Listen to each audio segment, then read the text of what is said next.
Hello. J'espère que vous allez bien, je suis contente de vous retrouver pour cette nouvelle vidéo en ce dimanche.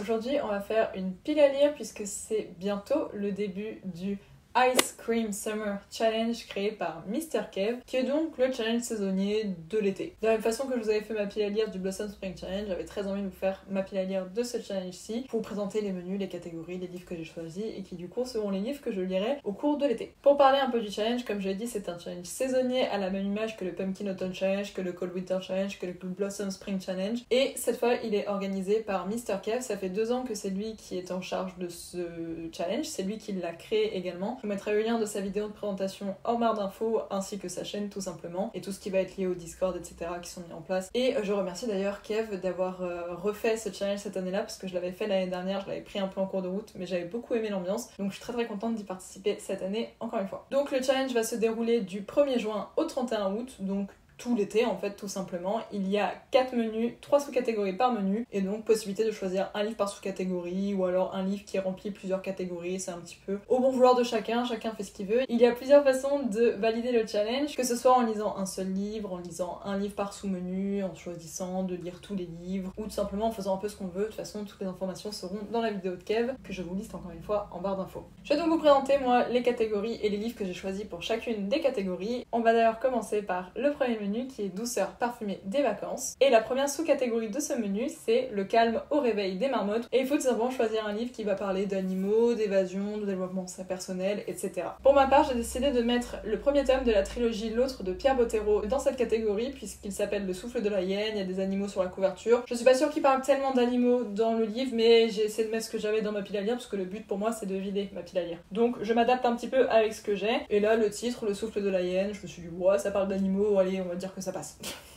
Et de toute façon, j'avais très envie de lire ce livre au cours des vacances puisque c'est un de mes meilleurs amis qui me l'a offert pour mon anniversaire et j'ai envie de m'attaquer vite à cette série pour lui faire un retour sur Pierre Bottero, surtout sur le style d'écriture de Pierre Bottero, pour éventuellement continuer dans son univers ou pas parce que c'est son auteur préféré et j'ai envie du coup de faire honneur aussi bien à Pierre Bottero qu'à mon meilleur pote. La deuxième sous-catégorie de ce premier menu s'appelle Se prélasser à la plage et il faut tout simplement lire un roman qui soit roman de plage, zone de confort, liberté, etc. J'ai choisi d'intégrer dans cette sous-catégorie le roman La chasseuse et l'alchimiste de Alison Saft pour la pure, simple et bonne raison que c'est un livre de fantasy et que la fantasy pour moi c'est ma zone de confort.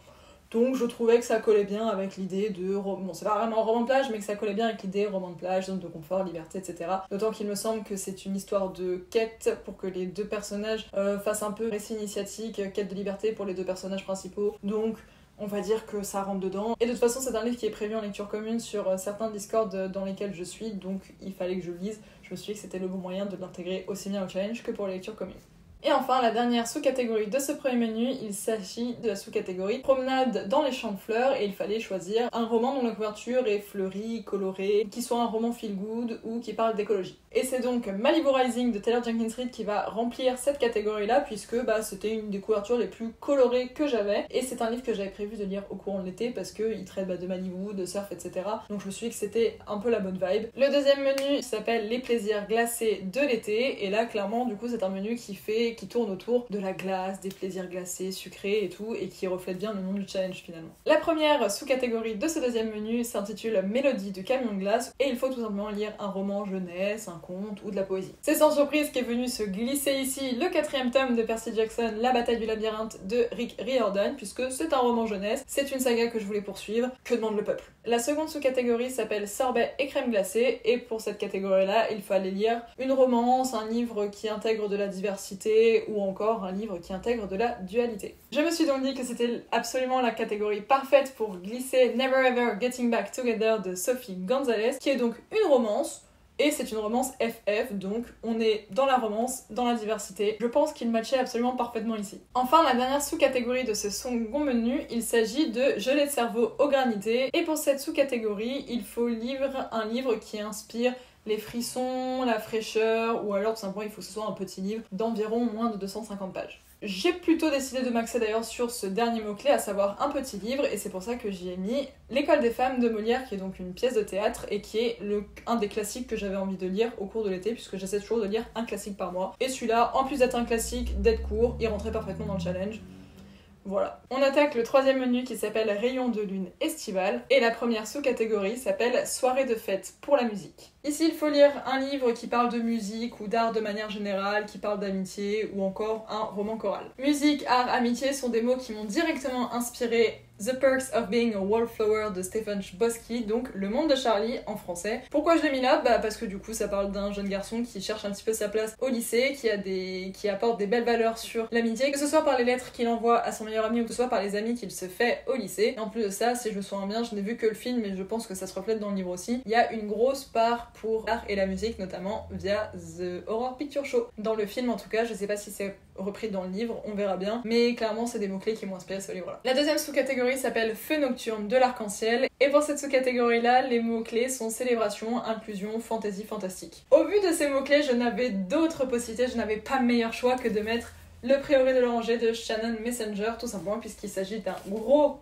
roman de fantasy et qu'en plus de ça il s'agit d'un... Je sais qu'il y a une romance saphique dans cette histoire, donc parfait, ça rentrait dans l'inclusion et dans le fantasy, donc j'avais pas d'autre endroit où le mettre et je suis même très contente de le placer parce que, un peu comme La Chasseuse et l'Alchimiste, c'est un livre qui a été choisi en lecture commune dans un des Discords desquels je fais partie et qui sera lu là au cours de l'été, donc j'avais très envie de pouvoir l'inclure aussi bien pour ma lecture commune que dans le challenge. Et enfin, la troisième sous-catégorie de ce troisième menu, il s'agit de Marché de la nuit en effervescence et les mots-clés sont livres populaires, rencontres, drames. J'ai choisi ici de mettre Chasseur de flammes de Hafsa Faizal, tout simplement puisque c'est un livre qui était très populaire sur les réseaux sociaux l'année dernière, à peu près au moment de sa sortie. On en entend un peu moins parler maintenant, mais le deuxième tome va sortir en juin, donc j'imagine que ça va relancer un petit peu la hype autour de ce livre-là, et c'est pour ça que je me suis dit que c'était le bon moment de sortir et de le lire. Sachant que j'ai aussi précommandé ces Plaisirs violents, donc These Violent Delights de Chloé Gong qui va sortir début juin, et j'hésitais à le mettre dans cette catégorie-là, donc concrètement ce sera soit Chasseur de flammes, soit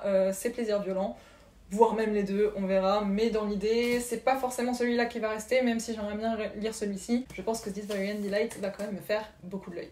On enchaîne enfin sur le dernier menu du challenge, à savoir Bienvenue dans la boutique des souvenirs. Et la première sous-catégorie, il s'agit d'une catégorie qui s'appelle Des nouvelles photos pour l'album. Et les mots-clés pour cette sous-catégorie sont lecture graphique, beaux livres ou encore nouveautés. J'ai choisi donc une lecture graphique pour cette catégorie, à savoir Furieuse de Geoffroy Monde et Mathieu Brugna, donc qui m'a été offert par deux de mes meilleurs amis à mon anniversaire et je leur remercie chaudement pour ce cadeau. Une réécriture un petit peu des mythes arthuriens, donc trop hâte de la lire et clairement elle passait parfaitement pour cette catégorie. La seconde sous-catégorie s'appelle Souviens-toi l'été dernier, donc directement inspiré du film, et les mots-clés sont thriller, polar, relecture ou encore secret. C'est d'ailleurs sur ce troisième mot-clé que je me suis basée pour choisir ma lecture, en mettant le script du second film des Animaux Fantastiques, donc Les Crimes de Grindelwald. Je sais qu'il n'y a pas le petit mot secret dans le titre, mais dans l'histoire en tout cas, il y a pas mal de révélations, pas mal de secrets qui sont mis en avant, et c'est pour ça que pour moi ça semblait parfait de le mettre là. Et aussi parce que je veux absolument le lire, histoire de terminer un petit peu tout ce que j'avais en termes de lecture autour d'Harry Potter, les avoir tous au moins lu une fois, et il fallait bien que je passe par là. Sachant que j'ai arrêté d'acheter le script des Animaux Fantastiques, de 1 parce que j'ai pas envie de lire la suite, de 2 parce que j'ai pas envie de donner d'argent à J.K. Rowling, de 3 parce que apparemment la suite est vraiment pas ouf, et en plus de ça ils ont changé les couvertures donc c'est super moche. Et enfin la dernière sous-catégorie de ce dernier menu, il s'agit de la sous-catégorie La carte postale et le souvenir d'ailleurs. Les mots-clés pour cette sous-catégorie sont épistolaire, livre offert ou encore nostalgie. Et c'est d'ailleurs pour ces deux mots-clés, donc livre offert et nostalgie, que j'ai choisi d'intégrer ici Nos plus belles années de Clara Hérault, tout simplement puisque c'est un livre donc qui m'a été offert à mon anniversaire, et aussi parce que c'est un livre qui traite de la vie étudiante, et vu que ma vie étudiante est derrière moi maintenant, j'ai toujours un petit côté très nostalgique quand j'y repense, et je me suis dit que ça me donnerait un petit peu cette aura nostalgique là. Ça en est tout pour ma pile à lire du challenge, j'ai hâte de m'y mettre parce qu'il y a vraiment beaucoup de livres dans cette pile à lire qui me font très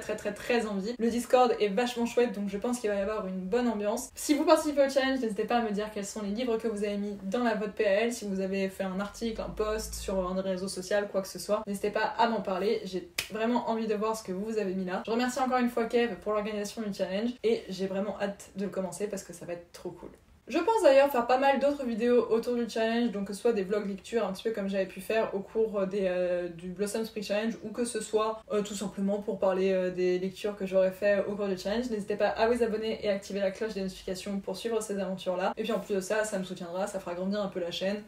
Que demander de plus? D'ailleurs, si vous voulez me soutenir un petit peu plus simplement, n'hésitez pas à liker la vidéo ou mettre un petit commentaire, c'est toujours bon pour le référencement et ça peut me permettre de remonter. Et ça vous prend 5 minutes et ça me fait vraiment très chaud au cœur, donc ne vous en privez pas si l'envie vous prend. Je suis également très active, que ce soit sur Instagram ou sur TikTok, les liens sont dans la barre d'infos, n'hésitez pas à aller me rejoindre là-bas si vous voulez en voir un petit peu plus. Je suis beaucoup plus régulière en termes de contenu que sur YouTube où je fais qu'une seule vidéo par semaine, là-bas c'est quasiment quotidien ou tout du moins plusieurs fois par semaine, donc n'hésitez pas à aller checker, au moins ça fera un petit truc en plus et puis c'est pas exactement la même chose que je poste sur ces réseaux-là que ce que je fais ici. Sur ce, moi je vais vous laisser, je vous fais de gros bisous, je vous souhaite de très bonnes lectures, prenez soin de vous et on se retrouve la semaine prochaine. Ciao ciao!